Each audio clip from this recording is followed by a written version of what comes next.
تمام غیر مسلم ممالک کے ساتھ مسلمانوں کے سفارت خانے، مسلمانوں کی اب تو دارالحرب دنیا میں ہے نہیں کوئی. اگر تمہارا کوئی دارالحرب ہے تو انڈیا میں ہے نا. انڈیا پاکستان کے لیے دارالحرب ہے. اب اس کا مطلب یہ ہے کہ دارالحرب میں جب جمعہ نہیں ہے تو کوئی بھی مقلد انڈیا میں جمعہ ہی نہ پڑھے. نہیں پڑھنا چاہیے نا. دارالحرب میں جب جمعہ نہیں ہے، دارالاسلام میں جمعہ ہے. ساجد بھائی، اور پھر یہ اس وقت مثال طور پر فلسطین جو ہے، اس وقت فلسطین کے ساتھ جو ہے، فلسطین یعنی اسرائیل کہیں اس کو، فلسطین نہ کہیں اس کو. اسرائیل جو لوگ اسرائیل کہتے ہیں اس کو اسرائیل بھی تو نہیں کہنا چاہیے. اسرائیل تو ہمارے نبی کا نام ہے، یعقوب علیہ السلام کا. بہرحال نام چونکہ پڑھ چکے، اب کیا کریں. اب اسرائیل کے ساتھ تعلقات اکثر ہمارا اسلام ممالک کے نہیں ہیں. گویا کہ اسرائیل اس وقت پوری دنیا اسلام کے لیے دارالحرب ہے. جب دارالحرب ہے تو وہاں حنفی کیوں جمع پڑھتے ہیں؟ یہ ہمارے بھائی نے جو دلیل پیش کی، عبدالرحیم بھائی نے، جزاہ اللہ خیر، تو دلیل معقول ہے کہ وہاں یہ لوگ کیوں بھی حنفی جمع پڑھتے ہیں؟ نہیں پڑھنا چاہیے نا. جب دارالحرب میں جب نہیں ہے اسرائیل تو ان کے لیے دارالحرب ہو گیا نا، تو اس میں جمعہ کیوں پڑھتے ہیں؟ تو اس لیے معلوم ہوا کہ یہ بات ان کی بیکار ہے اور غلط ہے. اس مسئلے کا تعلق اس بات سے ہے کہ جمعہ کے روز جمعہ کی نماز فرض ہے اور ظہر اس کے قائم مقام ہے، یا ظہر کی نماز فرض ہے، جمعہ اس کے قائم مقام ہے. یہ پہلے ہو چکا. چونکہ اس سلسلے میں نبی کریم صلی اللہ علیہ وسلم سے کوئی قولی حدیث نہیں ہے اس دن کون سی نماز فرض ہے، اور آپ نے تمام زندگی بغیر سفر کے جمعہ کی نماز پڑھی ہے، لہٰذا آپ کے اس عمل سے ہی ثابت ہوتا ہے اس دن جمعہ کی نماز ہی فرض ہے. تقریباً ہر آدمی پر جمعہ کی نماز ہی فرض ہے. لہذا مسلمان کسی مقام پر بھی ہوں، دارالحرب میں یا دارالاسلام میں، انہوں نے اس فرض کو ادا کرنا ہے. اس میں کسی الگ حدیث کی ضرورت نہیں ہے، ورنہ ہم مقلدین سے سوال کرتے ہیں کہ دارالحرب میں جمعہ ہے کہ دن ظہر کی نماز پڑھنے کی کوئی حدیث ہے تو پیش کرو. تم کہتے ہو کہ وہاں دارالحرب میں جمعہ نہیں ہے، ظہر ہے، تو ظہر کی حدیث پیش کرو. ظہر کی حدیث پیش کرو کہ جمعہ وہاں نہیں ہے دارالحرب میں. ہمیں کہہ رہے ہیں کہ دلیل پیش کرو کہ دارالحرب میں جمعہ ہے. ہم کہتے ہیں تم پیش کرو کہ دارالحرب میں جمعہ نہیں ہے، اس وجہ سے کہ اس دن یا ظہر فرض ہے اس دن یا جمعہ فرض ہے، اور نبی صلی اللہ علیہ وسلم نے پوری زندگی جمعہ ہی پڑھا ہے. تو معلوم یہی ہوتا ہے کہ جمعہ ہی فرض ہے جمعہ کے دن، اس لیے اس کا نام ہی جمعہ ہے. اس دن دوسرا اس کا نام ہی نہیں. معلوم ہے کہ اصل نماز اس دن جمعہ ہے. تو لہذا مسلمان کسی جگہ پر بھی ہوں، مسلمان کو اس دن جمعہ اس کے اوپر فرض ہے. یہ دوسری بات ہے کہ تعداد کم ہے زیادہ ہے، تو پہلے ہم نے بتایا کہ چونکہ جماعت کے لیے شرط ہے جمعہ کا، اجتماعیت کا اس میں نام آتا ہے، یعنی مانا اجتماعیت کا آتا ہے. 2-3 آدمی 10 آدمی کی اجتماعیت نہیں کہلاتی. تو اگر تعداد کم ہے تو پھر اور بات ہے، آدمی ظہر پڑے گا. لیکن مسئلہ یہ ہے اس کا، یعنی اگر وہاں تعداد میں مسلمان زیادہ ہے دارالحرب میں بھی، چونکہ وہاں جمعہ ہی فرض ہے تو مسلمانوں کو وہاں جمعہ ہی پڑھنا ہوگا.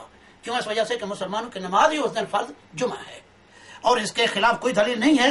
لہذا اس کی ساری جو باتیں ہیں وہ غلط ہیں. ورنہ اس کو چاہیے کہ اس دن ظہر کی نماز کے پڑھنے کے جو ہے دلیل پیش کرے. اچھا، پھر سوال نمبر 19 میں اس نے یہ کہا ہے کہ غیر مقلدین کے نزدیک سجدہ تلاوت کے لیے نماز کی شرائط ضروری نہیں. نماز کی شرائط، سجدہ تلاوت کے لیے نماز کی شرائط سے مراد کیا ہے؟ نماز کی شرائط سے مراد یہ ہے مثلا وضو کرنا، کہ آدمی کو کامل وضو ہو، مثلا تکبیر تحریمہ، اور پھر اس کے بعد جو ہے آخر میں سلام کرنا. یہ جو نماز کی کیفیات میں سے ہیں. نماز تکبیر تحریمہ سے شروع ہوتی ہے، بغیر وضو کے نماز نہیں ہوتی ہے، اور پھر اس کے اندر آخر میں سلام ہوتا ہے وغیرہ. تو اس کا جواب ہم نے لکھا ہے کہ مقلد کی اس سے مراد یہ ہے کہ سجدہ تلاوت کے لیے وضو وغیرہ شرط نہیں.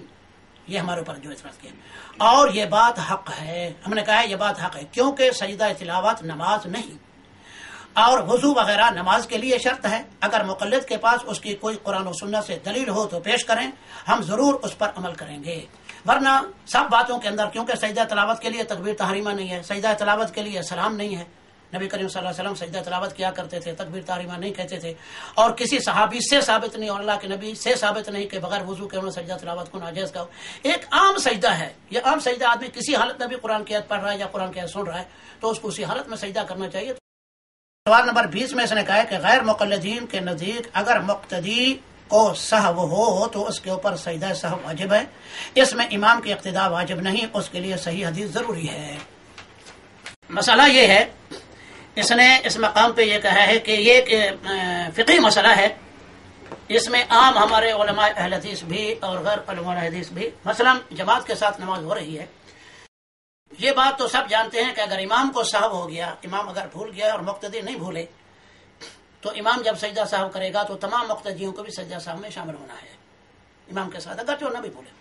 لیکن اگر مقتدی بھول گیا ہے امام کے پیچھے کوئی چیز، مثلا امام جو ہے نماز پڑھا رہا ہے اور یہ بھی اس کے پیچھے پڑھ رہا ہے، مثلا رکوع بھول گیا، نیند آ گئی اس کو، کھڑے کھڑے نیند آ گئی، امام رکوع میں چلا گیا اور اس نے رکوع میں نہیں گیا، اور اس وقت وہ جاگا کھڑا رہا قیام میں، جب امام سجدے میں چلا گیا تو جس کی آنکھ کھلی تو امام کے ساتھ سجدے میں چلا گیا، یا سجدہ اس سے رہ گیا، کسی بھی مطلب یہ بھول کی وجہ سے، نیند غفلت کی وجہ سے ہو جاتا ہے مقتدی کو، کوئی بھی سہو ہوا، یا مثلا سورہ فاتحہ نہیں پڑھ سکا، یا مثلا امام کے پیچھے آیا تو جلدی میں آیا اور تکبیر تحریمہ کہنا بھول گیا، اور ایسے ہی کہ ہاتھ باندھ لیے، بہت سے مسائل آ سکتے ہیں اس میں۔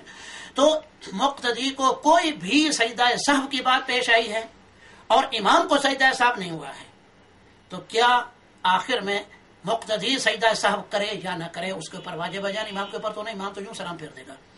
اس میں ہمارے اکثر علماء حدیث بھی یہی کہتے ہیں اور اکثر فقہا بھی یہ کہتے ہیں کہ امام کے ساتھ سجدہ سہو مقتدی کو کرنا پڑے گا، لیکن مقتدی کو الگ سہو اپنے کو ہوا ہے تو امام اس کی طرف سے سہو اٹھا لے گا، اس کا مسئول امام ہے، سجدہ سہو اس کو ہو رہا ہے اور اٹھا امام لے گا، تو اس لیے اس کے اوپر سجدہ سہو نہیں ہے، مگر یہ بات غلط ہے اور ہم نے اپنی کتاب کے اندر یہ موقف اختیار کیا ہے، اور امام شوکانی رحمۃ اللہ علیہ نے بھی یہ لکھا ہے کہ مقتدی کا سجدہ سہو مقتدی کے اوپر الگ واجب ہے۔ اور اس بارے میں جو ایک حدیث آتی ہے، جیسے عام علماء ہمارے بھی استدلال کر لیتے ہیں، اپنی جماعت والے اور دوسرے لوگ بھی، کہ امام کے پیچھے اگر مقتدی کو سہو ہوا ہے تو اس کے اوپر سجدہ سہو نہیں، وہ حدیث جو ہے سندن صحیح نہیں، ضعیف ہے، تو اس وجہ سے اس سے جو ہے اس سجدہ سہو چونکہ فرض ہے، فرائض میں سے نا سجدہ سہو، سنت ہے مگر مؤکدہ ہے، تو اس وجہ سے یہ قریب ہے فرض کے، تو اس وجہ سے یہ اس سے ساقط اس حدیث کی وجہ سے نہیں ہوگا، اس لیے ہم نے بھی اپنی کتاب میں یہی موقع اختیار کیا ہے، اور امام شوکانی رحمۃ اللہ نے بھی یہ لکھا ہے، اور اس کی الگ سے دلیل کی ضرورت نہیں، اس کی دلیل وہی ہے کہ ہر نمازی پر کہ جب وہ نماز میں بھول جاتا ہے سجدہ سہو ہے، یہ تو الگ ایک حدیث ہے نا، اس میں امام غیر امام کا تو نبی صلی اللہ علیہ وسلم نے کوئی فرق نہیں کہا، کہ یہ کہا کہ جو آدمی بھول جاتا ہے اس کو سجدہ سہو ہے، تو ظاہر ہے کہ اس حدیث کے اعتبار سے چونکہ امام مقتدی کا فرق نہیں ہے، اور جہاں فرق والی حدیث آئی ہے وہ سندن ضعیف ہے، تو اس وجہ سے اسی پہلی حدیث کے مطابق مقتدی اگر بھول گیا ہے تو پھر اپنے اس سہو کو پورا کرے، جو بھی اس سے چیز رہ گئی ہے اس کو پورا کرے، پورا کرنے کے بعد سجدہ سہو اس کو خود کرنا پڑے گا، اور یہی اس بارے میں صحیح مسلک ہے، اور یہی ہم نے اسی کو ترجیح دی ہے۔